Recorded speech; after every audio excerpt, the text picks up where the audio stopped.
Hey guys, welcome back to the channel. So behind me I got a Pontiac G6 two-door that has a 3.5 liter V6 in it, and it has a bit of an oil leak. So let me take you guys underneath the car and show you what I'm referring to. Alright guys, so we are underneath the car by the oil filter area. Now you may think that the oil filter is leaking on this, but if you kind of pay attention to it and you look right there, it's actually leaking from the housing, from the adapter that holds the oil filter into place.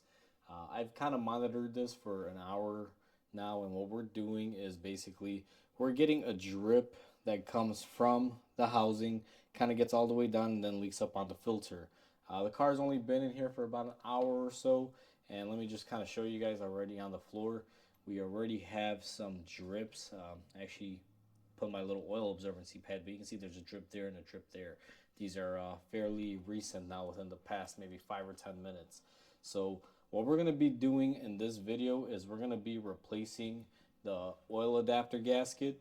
And where you want to begin with this first thing is remove the oil filter. So let me go ahead and get set up, get that oil filter out of there, and I'll show you guys the next stage in the process.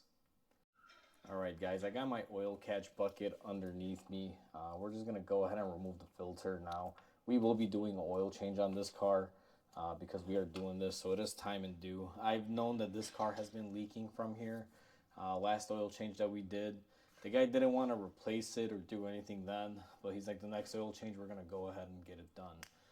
So that's why he's here today. So I'm going to let this filter drain out, and I'm going to go ahead and drain my oil from my oil pan, and then I'll bring you guys back once I have the filter off.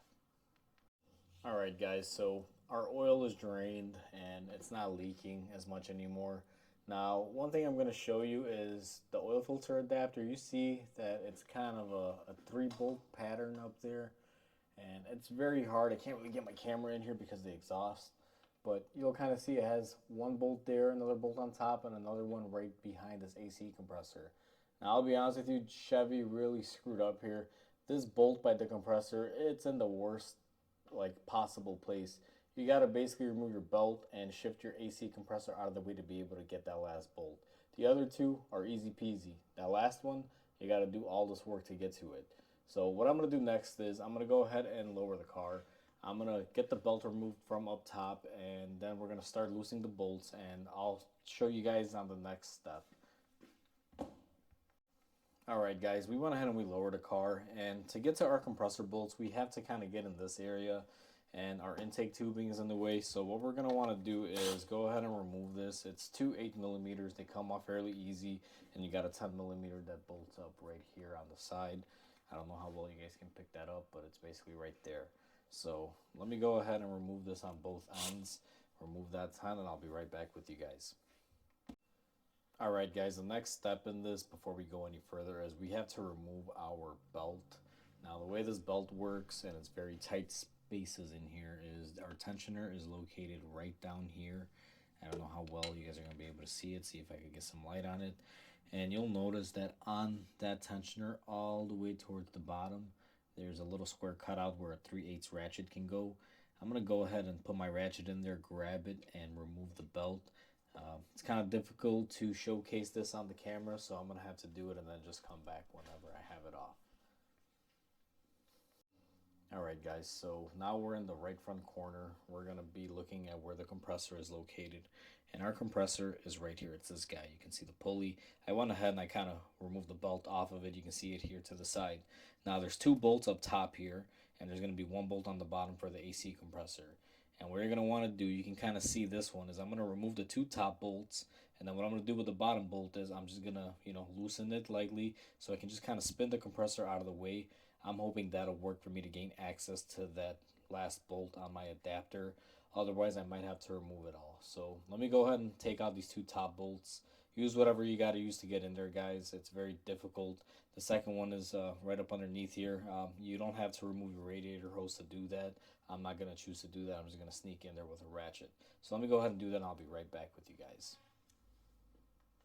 I went ahead and I loosened my top bolts, guys, and I removed them. And what wound up happening is I came in here just to loosen this bottom bolt on the AC compressor. And I was trying to kind of angle it and shift it out of the way to get access to my bolt Now, I don't know if the camera's going to pick it up, but the bolt that I'm referring to is just right up here. I'll show you guys in a second a little bit more clearly. That didn't quite work out the way I wanted it because this compressor was not really flexing. So I went ahead and I removed all the bolts for the compressor. And then what we're going to do is you just kind of shift the compressor off to the side. Now the lines are still active on there. We didn't evacuate the system or anything, so be very, very careful. You do not want to break a line or upset the lines or anything. So I just want to point that out to you guys. Now we can kind of get a little bit of a better, clearer angle at what we're after. So if you look at my oil adapter through this little window, the bolt that is blocked is this one right there, guys. The compressor barely lets you cut in there to be able to get it out. That's why we had to move the compressor out of the way. So now what I'm going to do is I'm going to loosen up those 3 bolts. There's no good angle to kind of keep you guys in, so I'll come back as soon as I remove those 3 10mm off my oil adapter. And just to kind of show you guys a different angle, it's right here. So I went ahead and I unbolted my oil adapter, and be careful guys, this thing does want to come flying at you and hit you in the face. It fell, and then what you're going to want to do is take off your gasket, and that is basically where the oil adapter lives. Now this bolt doesn't have to come out all the way. It's kind of there to help guide you and hold it up. But what I'm going to do, because we're going to be cleaning our surfaces here, you want to remove all 3 of these bolts. You want to go ahead and take your Scotch-Brite pad or whatever it is they're going to be using to clean up the surface. And you're going to want to clean up this area here, make sure it's nice and clean. And the same thing is going to go for our oil adapter here. We're going to want to clean up this surface so that way our gasket has a new mating surface. Now the old gasket is basically a metallic O-ring style. Let me get some light on it there. You can see it's just all metal, has a little rubber O-ring around it, and basically just fails over time. This one's kind of deteriorated and flat. So let me go ahead and do my cleanup, and then I'll take you guys back in. Now that we've went ahead and we cleaned up our surfaces, you guys can see I knocked out a lot of the dirt that was on there, and there was some buildup. And I also did the same thing to the corresponding side. You guys can see you always want to have a nice clean surface, because if you put the gasket in there and you don't have a good clean surface, guys, and there's like a piece of debris or dirt, what'll happen is it's just gonna not seal correctly, and you're gonna wind up having leaks or issues. And you're gonna have to wind up doing the job all over again. So what I'm gonna do on this one, because if you guys look at the gasket, see how it's kind of a cutout. It has the specialty cutout here where one of the bolts can stay in there to help guide you up and line you up. Same thing on this adapter here. You see that area, which is right here. It allows you to leave a bolt. Now that portion of it is right here. It's this bottom bolt. I do like it. It's very convenient at the fact that they give you that, because if they didn't give that to you, it'd be a little bit more difficult to line up. Not impossible, but you know, definitely a little bit more of a challenge.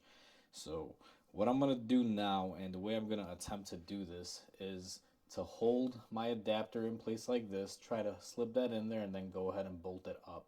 So let me go ahead and do that off camera, and I'll be right back with you guys. Alright guys, so I went ahead and I got my adapter in there, and it wasn't actually that bad. These are fairly easy to get in there. I will give you guys a tip. You kind of got to come in here with 2 hands to hold it and kind of maneuver with the other one. As long as you're able to do that, they're not too bad. I went ahead and I tightened, I torqued everything up so everything is all set and ready to go.